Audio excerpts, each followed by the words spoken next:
ക്രിസ്തുദർശനം എന്ന ഈ പരിപാടിയിൽ നമ്മൾ ഇന്ന് ചർച്ച ചെയ്യുന്നത് തോമസ് ബി കോസ്റ്റൈൻ എഴുതിയ ദ സിൽവർ ചാലീസ് എന്ന ഗ്രന്ഥമാണ്. സിൽവർ ചാലീസ് എന്ന് പറഞ്ഞാൽ വെള്ളി കാസ. ഇവിടെ ഇതിൻ്റെ പ്രത്യേകത എന്താണെന്ന് വെച്ചാൽ യേശുക്രിസ്തു അന്ത്യ അത്താഴ സമയത്ത് ഉപയോഗിച്ച ആ പാത്രം, പാനപാത്രം, അതാണ് ഈ നോവലിൻ്റെ പ്രധാന പ്രതിപാദ്യം.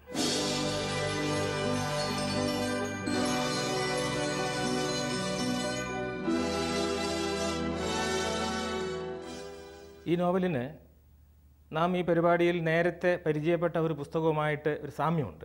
ദ റോബ്, ലോയ്ഡ് ഡഗ്ലസിൻ്റെ ദ റോബ്, തിരുവസ്ത്രം. യേശു അവസാനമായി ധരിച്ചിരുന്ന ആ വസ്ത്രത്തെ പറ്റിയായിരുന്നല്ലോ ആ നോവൽ. അതുപോലെ തന്നെ വമ്പിച്ച ജനപ്രീതി നേടിയ ഒരു നോവലാണ് ദ സിൽവർ ചാലീസ്. അന്ത്യോക്യായിൽ നടന്ന ഒരു ഉത്ഖനനത്തിൽ AD 1-ാം നൂറ്റാണ്ടിലേതെന്ന് കരുതപ്പെടുന്ന ഒരു വെള്ളിക്കപ്പ് കണ്ടുകിട്ടി. ഇത് യേശുക്രിസ്തു ഉപയോഗിച്ച അവസാന അത്താഴ സമയത്ത് ഉപയോഗിച്ച കപ്പാണ് എന്ന ഒരു അഭ്യൂഹം പടർന്നു. ഇതിനെ അടിസ്ഥാനമാക്കിയാണ് തോമസ് കോസ്റ്റൈൻ ഈ നോവൽ എഴുതിയിട്ടുള്ളത്.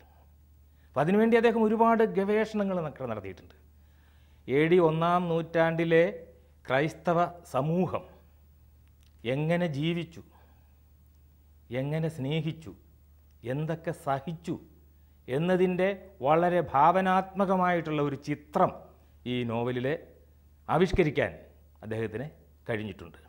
വിശുദ്ധ ഗ്രന്ഥത്തിൽ സൂചിപ്പിക്കുക മാത്രം ചെയ്തിട്ടുള്ള ഒരുപാട് വ്യക്തികളെയും സംഭവങ്ങളെയും തേച്ചു മിനുക്കിയെടുത്ത് വിപുലമാക്കി അവതരിപ്പിക്കാൻ അദ്ദേഹം ഈ നോവലിൽ ശ്രമിച്ചിട്ടുണ്ട്. അതുമാത്രമല്ല, നിരവധി അപ്പോക്രിഫൽ ഗ്രന്ഥങ്ങളെയും, എന്നുവെച്ചാൽ അപ്രാമാണികമായിട്ടുള്ള ഗ്രന്ഥങ്ങൾ, ബൈബിളുമായിട്ട് ബന്ധപ്പെട്ട് എഴുതപ്പെട്ടിട്ടുള്ള അപ്രാമാണികമായ ഒരുപാട് തിരുസഭ അംഗീകരിക്കാത്ത അത്തരം പുസ്തകങ്ങളെയും തൻ്റെ ഈ നോവലിൻ്റെ രചനയ്ക്കുള്ള അസംസ്കൃത പദാർത്ഥങ്ങളായിട്ട് തോമസ് കോസ്റ്റൈൻ ഉപയോഗിച്ചിട്ടുണ്ട്. ബേസിൽ എന്നു പേരായ ഒരു വെള്ളിപ്പണിക്കാരൻ, സിൽവർ സ്മിത്ത്, ആണ് ഈ നോവലിലെ കേന്ദ്ര കഥാപാത്രം. തിറോൺ എന്ന ഒരു പേന കച്ചവടക്കാരൻ്റെ, പേന എന്ന് പറയുമ്പോൾ ഈ ഈറ്റ കൊണ്ട് ഉണ്ടാക്കിയ പ്രാകൃതമായ ഒരുതരം പേനയാണ്. അത്തരം പേനകൾ ഉണ്ടാക്കി വിറ്റ് ഉപജീവനം നടത്തുന്ന ഒരു ദരിദ്രനായ തെറോൺ എന്ന ആളിൻ്റെ 3 മക്കളിൽ ഇളയവനായിട്ടാണ് ബേസിൽ ജനിച്ചത്. അവൻ്റെ ആദ്യത്തെ പേര് ബേസിൽ എന്നായിരുന്നില്ല, അംബ്രോസ് എന്നായിരുന്നു. അപ്പോൾ ഈ തെറോണിനൊരു സുഹൃത്തുണ്ട്, ഇഗ്നാത്യൂസ്. അവൾ വലിയൊരു ധനികനാണ്. ധനികനായിട്ടുള്ള ഒരു എണ്ണ കച്ചവടക്കാരനാണ്. ഒലിവ് ഓയിലിൻ്റെ വലിയൊരു കച്ചവടം, വലിയ എസ്റ്റേറ്റുകളും മറ്റുമൊക്കെ അയാൾക്കുണ്ട്. അയാൾക്ക് മക്കളില്ല. ഈ സുഹൃത്തുക്കൾ ഒരു ദിവസം സംസാരിച്ചപ്പോൾ ഈ ഇഗ്നാത്യൂസ് പറഞ്ഞു, നിൻ്റെ മരണശേഷമാണെങ്കിൽ നിൻ്റെ പൈതൃകം നിലനിർത്താൻ വേണ്ടിയിട്ട് നിനക്ക് മക്കളുണ്ട്. ഞാൻ ഇത്രയധികം ധനം സമ്പാദിച്ചിട്ടും എനിക്ക് മക്കളില്ല. എനിക്ക് ശേഷം എൻ്റെ സ്വത്ത് മുഴുവൻ അന്യം നിന്ന് പോകും. അപ്പോൾ തിറോൺ പറഞ്ഞു, അതിനെന്താ, ഒരു കുട്ടിയെ അങ്ങ് ദത്തെടുത്താൽ പോരെ. അപ്പോൾ ഇഗ്നാത്യൂസ് ചോദിച്ചു, ഞാൻ നിൻ്റെ ഒരു കുട്ടിയെ ദത്തെടുക്കട്ടെ, എൻ്റെ സകല സ്വത്തുക്കളും അവന് ഞാൻ കൊടുക്കാം. ഇത് കേട്ടപ്പോൾ തിറോണിന് വളരെ സന്തോഷമുണ്ടായി. കാരണം ഇങ്ങനെ വലിയൊരു സമ്പത്ത് ഉണ്ടാകാൻ പോവുകയാണല്ലോ. പക്ഷെ ഏത് കുട്ടിയെ കൊടുക്കും എന്നുള്ള ഒരു, മൂത്ത 2 പേരും വളരെ മിടുക്കന്മാരാണ്, ആരോഗ്യമുള്ളവരാണ്. ഇളയാൾ ആണ് ഈ അംബ്രോസ്. അപ്പോൾ ഈ കുട്ടികളുടെയൊക്കെ കാര്യം പറഞ്ഞപ്പോൾ ഇഗ്നാത്യൂസ് പറഞ്ഞു, എനിക്ക് ഇളയവനെ മതി. പക്ഷെ അച്ഛൻ പറഞ്ഞു, അവനൊരു അന്തർമുഖനാണ്, മറ്റുള്ളവരെ പോലെ അത്ര ഉത്സാഹമുള്ള ആളൊന്നുമല്ല. പിന്നെ ഞങ്ങളൊരു പ്രത്യേക ശ്രദ്ധ കൊടുത്തവനെ വളർത്തുന്ന ഇളയവനോടുള്ളൊരു പ്രത്യേക വാത്സല്യം. അവൻ ഈ ശില്പങ്ങളൊക്കെ ഉണ്ടാക്കുന്നതിലാണ് അവന് താല്പര്യം, മറ്റുള്ളവരെ പോലെ മറ്റ് കൃഷി കാര്യങ്ങളിലൊന്നുമല്ല. അപ്പോൾ ഇഗ്നാത്യൂസ് പറഞ്ഞു, എനിക്ക് അവനെ മതി. അങ്ങനെ അന്നത്തെ നിയമം അനുശാസിക്കുന്ന എല്ലാ നിബന്ധനകളും അംഗീകരിച്ചുകൊണ്ട് തന്നെ ഈ തെറോണിൻ്റെ മകനായ അംബ്രോസിനെ ഇഗ്നാത്യൂസ് ദത്തെടുത്തു, തൻ്റെ സകല സ്വത്തുക്കൾക്കും അധികാരിയാക്കി. ദത്തെടുക്കലിനോടുകൂടി അവൻ്റെ അംബ്രോസ് എന്നുള്ള പേര് മാറ്റി ബേസിൽ എന്ന പേര് അവൻ സ്വീകരിച്ചു. അവനൊരു രാജകുമാരനെ പോലെ പുതിയ വീട്ടിൽ വളർന്നു. വളരെ വ്യത്യസ്തമായിട്ടുള്ള സാഹചര്യം, ധാരാളം അടിമകൾ, എന്ത് കാര്യത്തിനും ഓടിയെത്താനുള്ള അടിമകൾ, അങ്ങനെ വലിയൊരു കുടുംബത്തിലാണ്, വലിയൊരു തറവാട്ടിലേക്കാണ് അവൻ രാജകുമാരനെ പോലെ കടന്നു ചെന്നത്. അപ്പോൾ അവിടെ ആ വീട്ടിലുണ്ടായിരുന്ന ഒരു അടിമ പെണ്ണ്, ഹെലേന എന്നാണ് അവളുടെ പേര്. അവൾ മറ്റ് അടിമകളെ പോലെയല്ല. അന്നത്തെ കാലത്ത് അടിമകൾ യജമാനൻ്റെ മുഖത്ത് നോക്കാൻ പോലും പാടില്ല, അവർ താഴേക്ക് നോക്കി നടക്കണം, അങ്ങനെയൊക്കെയാണ്. പക്ഷെ ഇവള് മുഖത്ത് നോക്കും. മാത്രമല്ല ഇവനെ കണ്ടപ്പോൾ പറഞ്ഞു, നീ വളരെ സുന്ദരനാണല്ലോ. ബേസിലിനോട് പറഞ്ഞു. ഈ പറഞ്ഞ പെണ്ണും വളരെ സുന്ദരിയായിരുന്നു. ഇവൻ അവളെ നോക്കി പുഞ്ചിരിച്ചു. അന്ന് അത് പതിവുള്ളതല്ല. യജമാനൻ അടിമകളെ നോക്കി പുഞ്ചിരിക്കാൻ പാടില്ല. യാതൊരു പരിഗണനയും അവർക്ക് കൊടുക്കാൻ പാടില്ല. മാനുഷികമായ ഒരു തരത്തിലുള്ള വികാരങ്ങളും അവരോട് പ്രകടിപ്പിക്കാൻ പാടില്ല. ഒരു തരം മൃഗങ്ങളെപ്പോലെ അടിമകളെ കാണണം എന്നുള്ളതാണ് അന്നത്തെ ഒരു നാട്ടു നടപ്പ്. അപ്പോൾ ഇതിനെതിരെ പലരും ഈ ബേസിലിന് താക്കീത് നൽകുകയും ചെയ്തു. നീ അടിമകളോട് ഇങ്ങനെ സ്നേഹത്തോടെയൊന്നും പെരുമാറരുത്, അത് വലിയ ആപത്തുണ്ടാകും. എങ്കിലും ഈ ഹെലേന എന്നു പേരായി അടിമയോട് അവന് പ്രത്യേക ഒരു താല്പര്യമുണ്ടായി.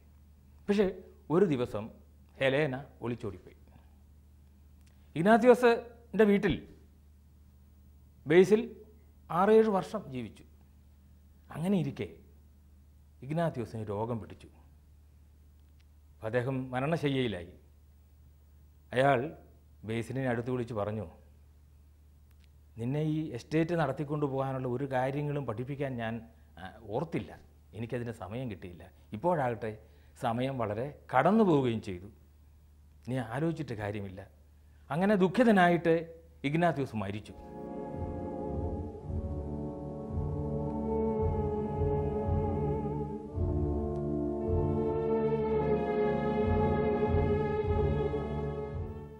അദ്ദേഹത്തിന് വളരെ കാര്യസ്ഥന്മാരും മറ്റുമൊക്കെ ഉണ്ട്. അതിൽ ഒരു കാര്യസ്ഥൻ ഈ ബേസിലിനോട് പറഞ്ഞു, ചില പ്രശ്നങ്ങളുണ്ട്. എന്ത് പ്രശ്നം? അതായത് ഇഗ്നാത്യോസിൻ്റെ ഒരു കസിൻ, അയാൾ ലിനസ് എന്നു പേരായ അയാൾ ഈ സ്വത്തിനു വേണ്ടി അവകാശവാദം ഉന്നയിക്കും. അപ്പോൾ ബേസിൽ ചോദിച്ചു, എന്നെ നിയമപരമായി ദത്തെടുത്തതാണല്ലോ. അത് തന്നെയാണ് പ്രശ്നം. അത് നിയമപരമായ ദത്തല്ലായിരുന്നുവെന്ന് അയാൾ ചിലപ്പോൾ കോടതിയിൽ തെളിയിക്കാൻ ശ്രമിക്കും. അതിന് നീ ചെയ്യേണ്ടത് അന്നത്തെ സാക്ഷികളെ പോയി കണ്ട് അവരോട് ഈ കാര്യം പറയണം. ലിനസ് എന്ന് പേരായാൾ വളരെ കുബുദ്ധിയാണ്.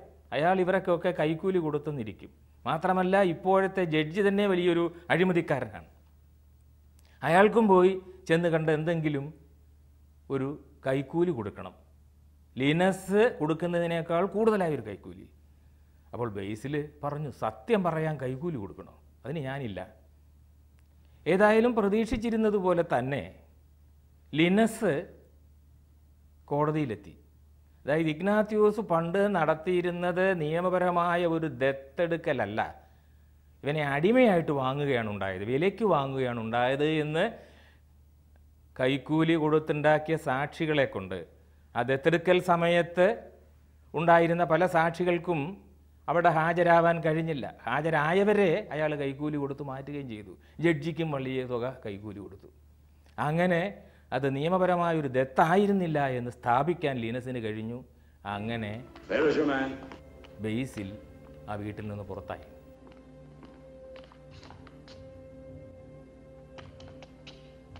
What is the meaning of this outrage? Leave my house at once, all of you. Since when is a slave master of the house in which he lives? Slave? For deceiving yourself. Why not? A master is privileged to sell his property.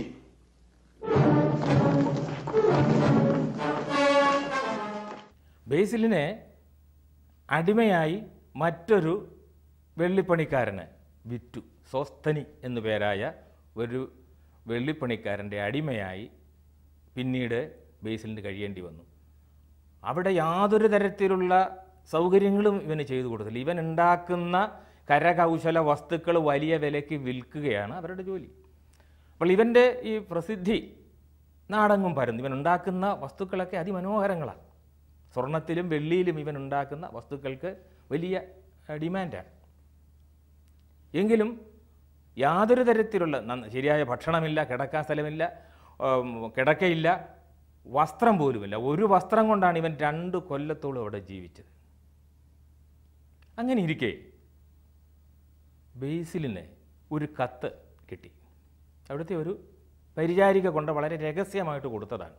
ആ കത്തിൽ എഴുതിയിരിക്കുന്നു, നിൻ്റെ ജീവിതം അപകടത്തിലാണ്.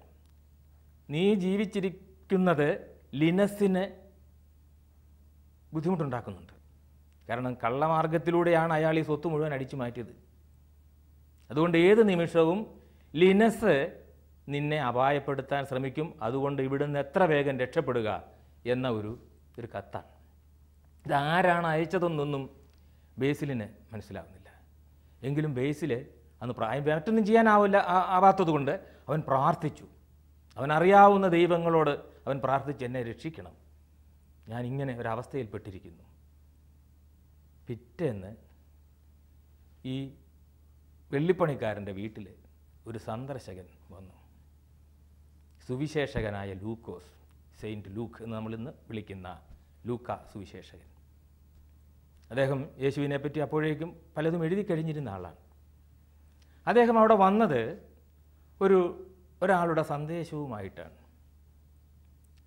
അരിമത്യാക്കാരൻ Joseph, ബൈബിളിൽ നാം വായിക്കുന്നുണ്ട്, യേശുവിനെ കുരിശിലേറ്റി കഴിഞ്ഞപ്പോൾ ഇതെവിടെ അടക്കും എന്നുള്ളൊരു പ്രശ്നം വന്നു.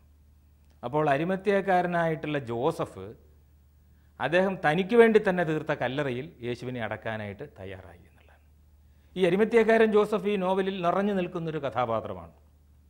അദ്ദേഹം അന്ന് ജീവിച്ചിരുന്ന യഹൂദന്മാരിലെ ഏറ്റവും സമ്പന്നനായ മനുഷ്യനാണ്. വലിയ ഈ കാരവൻ, സാർത്ഥവാഹ സംഘങ്ങളെ നയിക്കുന്ന ആളാണ്. വിദേശ രാജ്യങ്ങളുമായിട്ട് വൻതോതിൽ കച്ചവടം നടത്തി. അക്കാലത്ത് ഈ കച്ചവടം എന്ന് പറഞ്ഞാൽ അത്ര എളുപ്പമുള്ള കാര്യമല്ല. ഒട്ടകക്കൂട്ടങ്ങളെ കൊണ്ട് മരുഭൂമിയിലൂടെ ഇങ്ങനെ പോവുകയാണ്, സ്വർണവും വെള്ളിയും രത്നങ്ങളും ഒക്കെ ആയിട്ട്. അപ്പോൾ കൊള്ളക്കാരൊക്കെ വരും. അപ്പോൾ അവരെ നേരിടാനുള്ള സന്നാഹത്തോടു കൂടി ഒരുപാട് കച്ചവടക്കാർ ഒന്നിച്ചാണ് യാത്ര ചെയ്യുന്നത്, സൈന്യങ്ങളുടെ അകമ്പടിയോടുകൂടി. അപ്പോൾ അത്തരത്തിലുള്ള വലിയ വിപുല, അപ്പോൾ അതിന് വലിയ സമ്പത്ത് വേണം ഇങ്ങനൊരു കച്ചവട സംഘത്തെ നിയന്ത്രിക്കുകയും നയിക്കുകയും ചെയ്യണമെങ്കിൽ. അപ്പോൾ അങ്ങനെ അന്ന് ജീവിച്ചിരുന്നവരിലെ ഏറ്റവും സമ്പന്നനായിട്ടുള്ള ഒരു വ്യാപാരിയാണ് അരിമത്യായിലെ ജോസഫ്. അദ്ദേഹം ക്രിസ്ത്യാനിയായി. മാത്രമല്ല സുവിശേഷ പ്രവർത്തനത്തിന് വേണ്ട ധനം അദ്ദേഹം കൊടുത്തുകൊണ്ടിരുന്നു. സെന്നദ്രീൻ സംഘത്തിലെ ഒരു അംഗമാണ് അദ്ദേഹം. യൂതന്മാരുടെ പരമോന്നത സഭയായ സെന്നദ്രീൻ സംഘത്തിലെ. ഇദ്ദേഹം ക്രിസ്ത്യാനിയായ വിവരം യഹൂദ മത മേധാവികൾക്കറിയാം. പക്ഷേ ഇദ്ദേഹത്തിൻ്റെ സമ്പത്തിനോട് ഏറ്റുമുട്ടാനുള്ള ധൈര്യം അവർക്കില്ല. ജോസഫ് വിചാരിച്ചാൽ ജെറുസലേമിൽ എന്ത് നടക്കും. അന്ന് ഇല അനങ്ങണ്ട എന്ന് ജോസഫ് പറഞ്ഞാൽ ഇല അനങ്ങുകയില്ല. അതാണ് അവിടുത്തെ അവസ്ഥ. അപ്പോൾ ഈ സമ്പത്തിൻ്റെ പലതരത്തിൽ ബന്ധപ്പെട്ട് കിടക്കുന്ന യഹൂദ പുരോഹിതന്മാർക്ക് ജോസഫിനോട് നേരിട്ട് ഏറ്റുമുട്ടാൻ ധൈര്യമില്ല. അതുകൊണ്ട് ജോസഫ് സുരക്ഷിതനായിട്ട് ജീവിക്കുകയാണ്.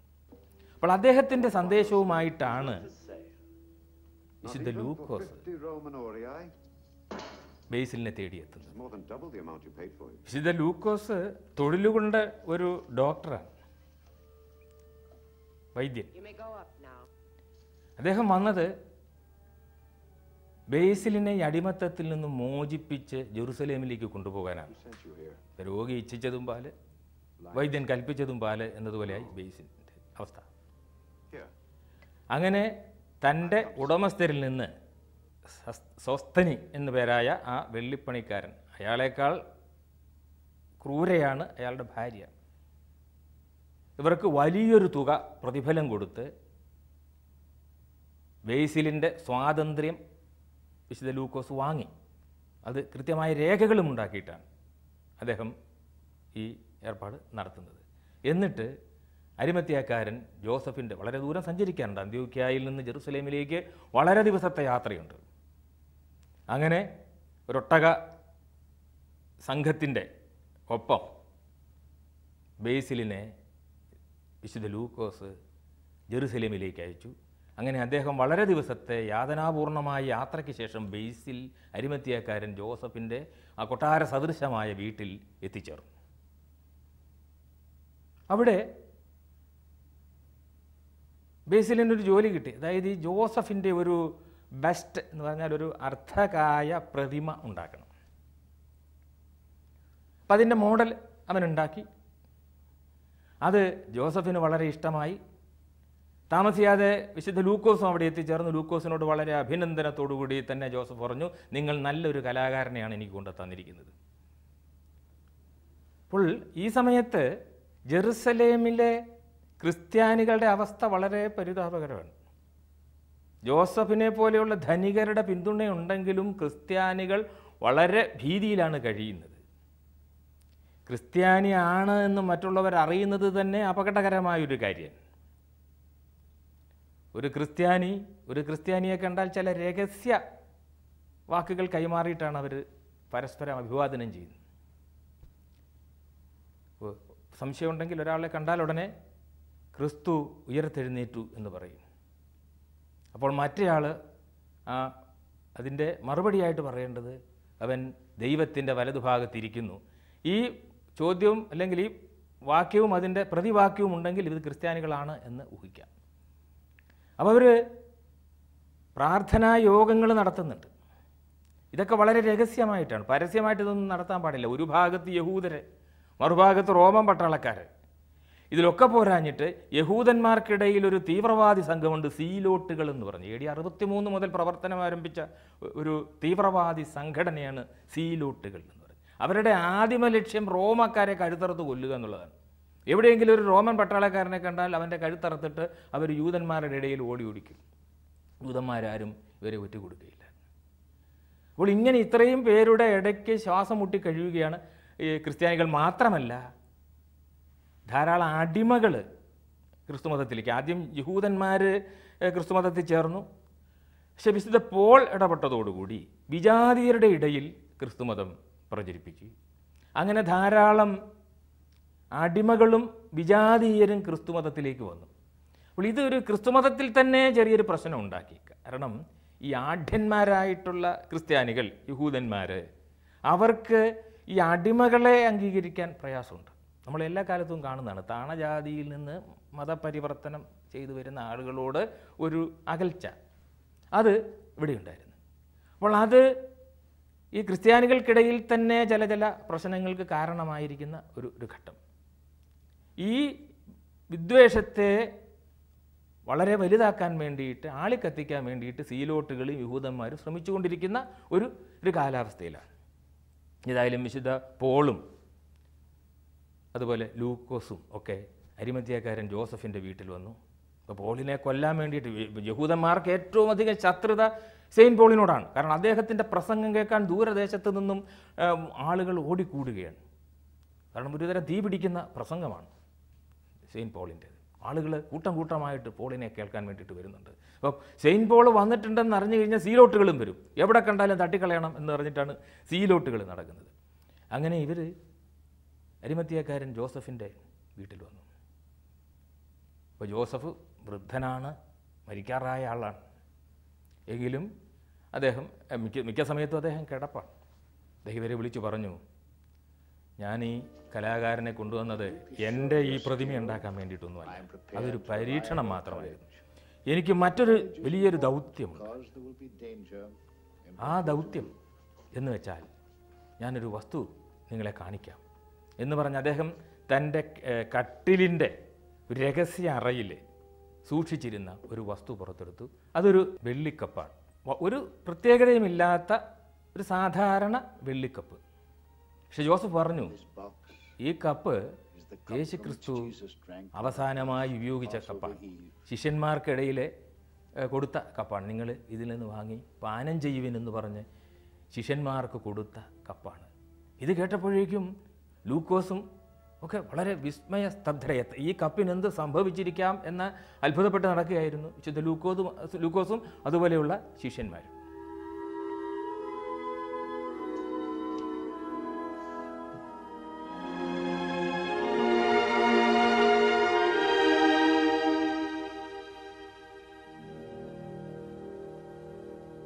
പോൾ മുട്ടുകുത്തുകയാണ് ചെയ്തത്. പോൾ മുട്ടുകുത്തിക്കൊണ്ട് പറഞ്ഞു, എൻ്റെ ജീവിതത്തിലെ ഏറ്റവും വലിയൊരു ദൗർഭാഗ്യം എന്ന് പറയുന്നത് യേശുവിനെ ഞാൻ നേരിൽ കണ്ടിട്ടില്ല എന്നുള്ളതാണ്. നമുക്കറിയാം, ഈ സെയിൻറ്റ് പോള് ക്രിസ്തുമതത്തിലേക്ക് വരുന്നത് വളരെ കഴിഞ്ഞിട്ടാണ്. യേശുവിൻ്റെ മരണശേഷവും ക്രിസ്ത്യാനികളെ പീഡിപ്പിക്കുന്ന ഒരാളായിരുന്നു സാവൂൾ എന്ന് വിളിക്കപ്പെടുന്ന സെയിൻറ്റ് പോൾ. പിന്നീടാണ് അദ്ദേഹം ഒരു ദർശനം ഉണ്ടായതിന് ശേഷം ക്രിസ്ത്യാനിയായി മാറിയത്. പക്ഷേ ഇന്ന് ഈ കപ്പ് കിട്ടിയതോടുകൂടി എനിക്ക് എൻ്റെ എല്ലാ ദുഃഖങ്ങളും തീർന്നിരിക്കുന്നു എന്ന് പറഞ്ഞു. അപ്പോൾ ജോസഫ് പറഞ്ഞു, അരിമത്യാക്കാരൻ ജോസഫ് പറഞ്ഞു, ഈ കപ്പ് തലമുറകൾക്ക് വേണ്ടി നമുക്ക് സംരക്ഷിക്കണം. അത് ഏതെങ്കിലും പ്രധാനപ്പെട്ട ഒരു പള്ളിയിലോ അതുപോലെയുള്ള സ്ഥലത്തോ സൂക്ഷിക്കണം. പക്ഷെ അതിനു മുമ്പായി ഇതിട്ട് വെക്കാനുള്ള ഒരു പേടകം ഉണ്ടാക്കണം. ഈ പേടകത്തിൽ യേശുവിൻ്റെയും 12 ശിഷ്യന്മാരുടെയും ചിത്രങ്ങൾ ഉണ്ടാവണം, രൂപങ്ങൾ ഉണ്ടാവണം. ആ രൂപങ്ങൾ ഉണ്ടാക്കാൻ വേണ്ടിയാണ്, ആ രൂപങ്ങളുള്ള ഒരു പേടകം ഉണ്ടാക്കാൻ വേണ്ടിയാണ് ഈ ബേസിലിനെ വരുത്തിയിരിക്കുന്നത്. അപ്പോൾ ക്രിസ്തുവിൻ്റെ ശിഷ്യന്മാർ രാജ്യത്തിൻ്റെ പല ഭാഗത്താണ്. എഫേസൂസിലുണ്ട്, ചിലർ കേസരിയായിലുണ്ട്, റോമിലുണ്ട്. പത്രോസും മറ്റുമൊക്കെ റോമിലാണ്. അപ്പോൾ ഇവരെയൊക്കെ നേരിട്ട് കാണണമല്ലോ, ഇവരുടെ ഈ മുഖം ഈ പേടകത്തിൽ ആലേഖനം ചെയ്യാൻ. അതിനുവേണ്ടി ബേസിൽ പല രാജ്യങ്ങളിലും സഞ്ചരിക്കണം, റോമിലും പോകണം. റോമിൽ പോകാനായിട്ട് ബേസിലിന് പ്രത്യേക ഒരു ഉത്സാഹമുണ്ട്. കാരണം തൻ്റെ സ്വത്ത് കോടതിയിൽ വെച്ച് ആ കേസിൽ താൻ പരാജയപ്പെട്ടെങ്കിലും അതിലെ ഒരു സാക്ഷി റോമിൽ ജീവിച്ചിരിക്കുന്നുണ്ട്. അവിടെ സൈന്യത്തിൽ ആയുധം സപ്ലൈ ചെയ്യുന്ന ഒരു കെസ്തർ റോമിലുണ്ട്. അയാൾ വളരെ സത്യസന്ധനാണ്. അയാളെ ചെന്ന് കണ്ടാൽ തൻ്റെ കേസ് പുനരുജ്ജീവിപ്പിക്കാൻ കഴിയുമെന്നും തൻ്റെ കേസ് നേടാൻ കഴിയുമെന്നും ബേസിലിനറിയാം. ബേസിൽ പറഞ്ഞു, ഞാൻ എവിടെ പോകാനും തയ്യാറാണ്. അന്ന് മുതൽ ഈ പേടകം നിർമ്മിക്കാൻ ഉള്ള ശ്രമത്തിലാണ് ബേസിൽ. ഈ സമയത്ത് ഒരു യോഗത്തിൽ സംസാരിച്ചുകൊണ്ടിരിക്കുകയായിരുന്നു പോൾ. അദ്ദേഹത്തെ വധിക്കാനൊരു ശ്രമം നടന്നു. സീലോട്ടുകൾ, നേരത്തെ പറഞ്ഞ തീവ്രവാദികൾ.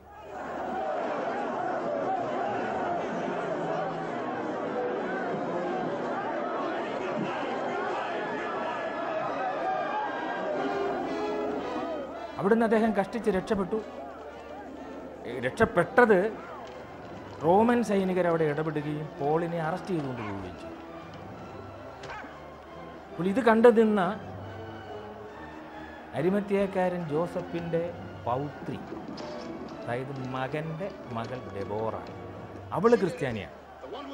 മാത്രമല്ല ക്രിസ്ത്യാനികൾക്കിടയിലെ ഒരു ആക്ടിവിസ്റ്റാണ്. ഇതിൻ്റെ രസം എന്താണെന്ന് വെച്ച് കഴിഞ്ഞാൽ, ജോസഫിൻ്റെ മകൻ ആരോൺ യൂതനാണ്. അദ്ദേഹത്തിന് ഈ ക്രിസ്ത്യാനികളെ കണ്ടുകൂടാ. പക്ഷേ ആരോണിൻ്റെ മകളായ ഡെബോറ മുത്തച്ഛനൊപ്പമാണ്. ക്രിസ്ത്യാനികൾക്ക് വേണ്ട എല്ലാ സഹായം ചെയ്തു കൊടുക്കാനും എല്ലാ പ്രവർത്തനങ്ങൾക്കും അവൾ മുമ്പിലാണ്. അപ്പോൾ വിശുദ്ധ പോളിനെ ഇങ്ങനെ അറസ്റ്റ് ചെയ്തുകൊണ്ട് പോകുന്നത് കണ്ടപ്പോൾ അവൾ ഒരു കല്ലെടുത്ത് ഒരു ഏറ് വെച്ചു ഈ പട്ടാളക്കാരുടെ നേർക്ക്. അത് ഏറ് സ്ഥലത്തൊന്നും കൊണ്ടില്ല എങ്കിൽ പോലും ജനക്കൂട്ടത്തിന് ഇതൊരു വലിയ ഒരു പ്രേരണയായി. അവിടെ കൂടിയിരുന്ന മറ്റ് ക്രിസ്ത്യാനികൾ, നമുക്കങ്ങനെയാണല്ലോ, ഒരു സമരമൊക്കെ ഉണ്ടായി ഒരു കല്ലെറിഞ്ഞാൽ മതി, എല്ലാവരും കൂടി കല്ലെറിഞ്ഞ് വലിയൊരു ബഹളം അവിടെ ഉണ്ടായി. അപ്പോൾ പട്ടാളക്കാരൻ പറഞ്ഞത് ആ പെണ്ണാണ് കല്ലെറിഞ്ഞ് തുടങ്ങിയത്, അവളെ പിടിക്കുമെന്ന് പറഞ്ഞു. അപ്പോൾ ബേസിൽ ഇത് കണ്ടു നിൽക്കുന്നുണ്ടായിരുന്നു. ബേസിൽ ഡെബോറ അപകടത്തിലാണ് എന്ന് മനസ്സിലായ ബേസിൽ ഡെബോറയും കൊണ്ട് അവിടെ നിന്ന് വിളിച്ചോടി ഏതെല്ലാമോ ദിക്കിലൂടെ നഗരത്തിൻ്റെ ഈ ജെറുസലേം നഗരം നമുക്കറിയാം വളരെ ഇടുങ്ങിയ തെരുവുകളും മറ്റുമൊക്കെ ഉള്ളതാണ്. ഇന്നും അതാണ് സ്ഥിതി. ആ ഇടുങ്ങിയ തെരുവുകളിലൂടെ ഒക്കെ ഓടി ഒരു വീട്ടിൽ വിളിച്ചിരുന്നു.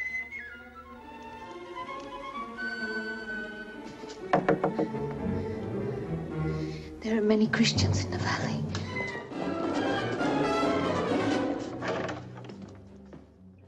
അപ്പോഴാണ് ബേസിൽ പറഞ്ഞത്, നീ കാണിച്ചത് വലിയ മണ്ടത്തരമാണ് ഈ കല്ലെറിഞ്ഞത്. കാരണം വാസ്തവത്തിൽ ഒരർത്ഥത്തിൽ റോമൻ പട്ടാളക്കാർ പൗലോസിനെ രക്ഷിക്കുകയാണ് ചെയ്തത്, അറസ്റ്റ് ചെയ്യുക എന്നുള്ള വ്യാജേന. അല്ലെങ്കിൽ ഇവർ കൊല്ലും, രക്ഷിക്കുകയാണ് ചെയ്തത്. അപ്പോൾ നീ കല്ലെറിഞ്ഞത് വഴി നീ സീലോട്ടുകളെ സഹായിക്കുകയാണ് ചെയ്തിട്ടുള്ളത്. അപ്പോഴാണ് താൻ ചെയ്തതിൻ്റെ ആ മണ്ടത്തരം അവൾക്ക് ഓർമ്മ വന്നത്. ഏതായാലും ഇവളെ മറ്റവർ മനസ്സിലാക്കി കഴിഞ്ഞ സ്ഥിതിക്ക് ഉടനെ പുറത്തിറങ്ങി നടക്കുന്നത് ആപത്താണ് എന്നവൾക്ക് മനസ്സിലായി. അവൾ താമസിയാതെ തന്നെ തൻ്റെ ജെറുസലേമിലെ ഒരു വിദൂര സ്ഥലത്ത് തൻ്റെ ഒരു ബന്ധുവിൻ്റെ വീട്ടിലേക്ക് ഡെബോറ യാത്രയാവുകയും ചെയ്തു. ബേസിലിനും തിരിച്ച് വീട്ടിൽ ചെല്ലാൻ പറ്റില്ല. ബേസിൽ വളരെ രഹസ്യമായിട്ട് ജോസഫിൻ്റെ ഈ വലിയ കൊട്ടാരത്തിൽ, വലിയൊരു രാക്ഷസം കോട്ട പോലുള്ളൊരു വലിയ കൊട്ടാരമാണ്, അതിൻ്റെ ഒരു ഇരുട്ട് മുറിയിൽ ചെന്ന് ഒളിച്ചിരുന്നു. ഈ സമയത്ത് പ്രധാന പുരോഹിതനായിട്ടുള്ള അനന്യാസ് ആരോണെ വിളിച്ചു. അതായത് അരിമത്യാക്കാരൻ ജോസഫിൻ്റെ മകൻ ആരോണിനെ വിളിച്ചു പറഞ്ഞു, നിൻ്റെ വീട്ടിൽ ചില അനാശാസ്യ സംഭവങ്ങളൊക്കെ നടക്കുന്നുണ്ട്. നിൻ്റെ അച്ഛൻ ക്രിസ്ത്യാനികളെ കണക്കറ്റ് സഹായിക്കുന്നുണ്ട്, അത് ശരി. പക്ഷേ ഇപ്പോൾ ഒരു കപ്പ് അവിടെ എത്തിയിരിക്കുന്നു. അപ്പോൾ ആരോൺ ആദ്യമായിട്ടാണ് ഇങ്ങനെ ഒരു കപ്പിൻ്റെ കാര്യം കേൾക്കുന്നത്. ഈ കപ്പ് വെച്ചിട്ട് ക്രിസ്ത്യാനികൾ വല്ലാതെ മുതലെടുക്കും. അതുകൊണ്ട് അത് നീ എത്രയും വേഗം എനിക്ക് കൊണ്ട് തരണം. അപ്പോൾ ആരോൺ പറഞ്ഞു, ഇതെത്ര അദ്ദേഹത്തിൻ്റെ കൈ കിട്ടിയിട്ട് എത്ര നാളായി? അത് കുറേ നാളുകളായി. എന്നാൽ കുറച്ച് നാളുകൂടെ ക്ഷമിക്കൂ, അദ്ദേഹം മരിക്കാറായി കിടക്കുകയാണ്, ഇപ്പോൾ ഒരു പ്രശ്നം ഉണ്ടാക്കണ്ട. പക്ഷേ പുരോഹിതൻ അനന്യാസ് പറഞ്ഞു, എനിക്കിപ്പോൾ കിട്ടണത്, കാരണം ഇത് വലിയൊരു അപകടം പിടിച്ച സാധനമാണ്. അപ്പോൾ ഇവർ തമ്മിൽ വാക്ക് തർക്കമുണ്ടായി. അപ്പോൾ പുരോഹിതൻ പറഞ്ഞു, നീ ഒരു കാര്യം മനസ്സിലാക്കണം, നിൻ്റെ അച്ഛൻ്റെ മരണശേഷം അയാൾ തൻ്റെ സ്വത്തെല്ലാം നിൻ്റെ മകളുടെ പേരിലാണ് എഴുതി വച്ചിരിക്കുന്നത്. ഇതിനൊക്കെ അറിയാനുള്ള ചാരന്മാരുണ്ട് ഈ അനന്യാസിന്. അതായത് മരണശേഷം നിനക്കൊന്നും കിട്ടുകയില്ല. പ്രത്യേകിച്ചും അന്ത്യോക്യയിൽ വലിയൊരു സമ്പത്തുണ്ട്, അത് മുഴുവൻ അവിടുത്തെ ബാങ്കിൽ നിക്ഷേപിച്ചിരിക്കുകയാണ്. അതൊന്നും നിനക്ക് കിട്ടാൻ പോകുന്നില്ല. അവൾ പ്രായപൂർത്തിയായ ഒരു പെണ്ണാണ്. യഹൂദ നിയമപ്രകാരം 13 വർഷവും 1 ദിവസവും ആയാൽ പെൺകുട്ടി പ്രായപൂർത്തിയായി. പക്ഷേ അവൾ വിവാഹം കഴിക്കുന്നത് വരെ അവളുടെ രക്ഷാകർത്താവെന്ന നിലയിൽ നിനക്ക് അവളുടെ സ്വത്തിന്മേൽ അവകാശമുണ്ട്. അത് നീ കരുതണം. അവൾ സ്വത്ത് മുഴുവൻ ഈ ക്രിസ്ത്യാനികൾക്ക് കൊടുക്കും. ഇത് കേട്ടപ്പോൾ ആരോണിൻ്റെ രക്തം തിളച്ചു. അതുണ്ടാവാതെ ഞാൻ നോക്കിക്കൊള്ളാം, ഞാൻ ആ കപ്പ് എടുത്തുകൊണ്ട് തരാം. അങ്ങനെ ഇവർ തമ്മിലൊരു ധാരണയെത്തി. തുടർന്ന് അങ്ങോട്ടുള്ള ആരോണിൻ്റെയും യഹൂദ മേധാവികളുടെയും ഒക്കെ ശ്രമം ഈ കപ്പ് എങ്ങനെയെങ്കിലും കൈവശപ്പെടുത്തുക എന്നുള്ളതാണ്.